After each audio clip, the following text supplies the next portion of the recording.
So my mentor, Peter Sage, always says context is definitive. And it's absolutely true. Lots of people complain about so much these days. Well, how about doing something about it? And here's an example. Next time someone cuts you up on the motorway, instead of getting fed up and angry and giving them the V's or not letting them in, try backing off, sending them a bit of love and just thinking maybe they truly are in that much of a hurry. They need to squeeze in. But in the grand scheme of things, what difference does it really make? They're going to get to wherever they're going, maybe one car ahead of you, if you're going to the same place, of course, but you probably aren't. So think about how you feel about those circumstances in a week's time, 6 weeks' time, a month, 2 months, or 6 months' time. You won't even remember it.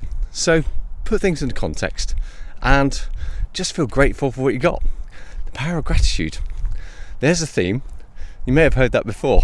So give it a try. That's my invitation to you. I'll see you tomorrow.